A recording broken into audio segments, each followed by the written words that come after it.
بسم اللہ الرحمن الرحیم۔ اکبر اپنے والدین کے ساتھ رہتا تھا۔ والد موچی تھے۔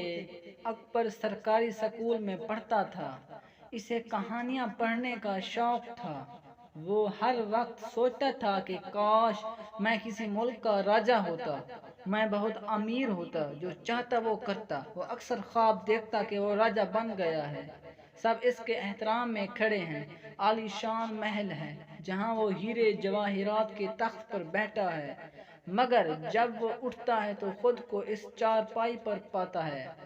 ایک دن اکبر اپنے گھر کے قریب جنگل میں گیا۔ اچانک اس نے ایک بلی دیکھی۔ اس نے دیکھا کہ بلی کے پیر میں کوئی نوکیلی چیز چبھی ہوئی ہے۔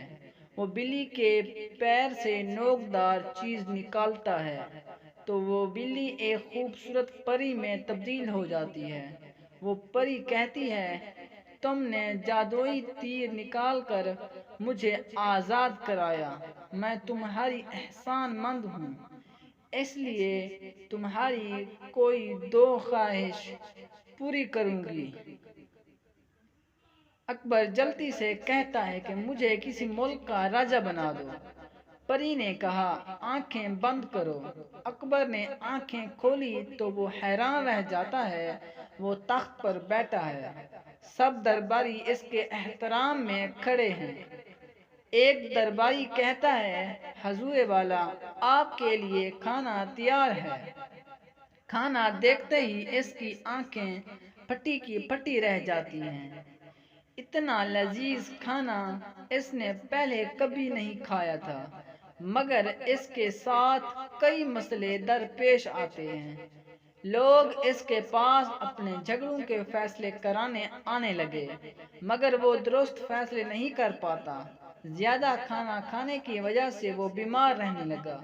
اکبر نظام حکومت صحیح طریقے سے سنبھال نہیں پایا، اس لیے پڑوسی ملک کے بادشاہ نے اس کے ملک کی کمزور حالت دیکھ کر حملہ کر دیا۔ اکبر کو جنگ میں لڑنے کا کوئی تجربہ نہیں تھا، اس لیے وہ ہار گیا۔ پڑوسی ملک کے بادشاہ نے اسے قید کر دیا۔ اسے لذیذ کھانے کے بجائے جیل کا باسی کھانا ملتا ہے۔ وہ اپنے والدین کو، اپنے گھر کو یاد کرتا ہے جہاں پر اسے کوئی مشکل نہیں تھی۔ اس کی طبیعت ٹھیک رہتی تھی، اسے کھانے کو خالص غذا ملتی تھی۔ اسے پری کی بات یاد آئی۔ اس نے مشرق کی طرف منہ کر کے 3 تالیاں بجائیں۔ پری آئی تو اس نے کہا، مجھے پہلے جیسا بنا دو۔ پری نے کہا، آنکھیں بند کرو۔ آنکھیں کھولیں تو دیکھا کہ وہ اسی جنگل میں ہے۔ اب پچھتاوے کیا ہو جب چڑیاں چگ گئیں کھیت۔ اگر میری ویڈیو پسند آئے تو لائک، شیئر اور میرے چینل کو سبسکرائب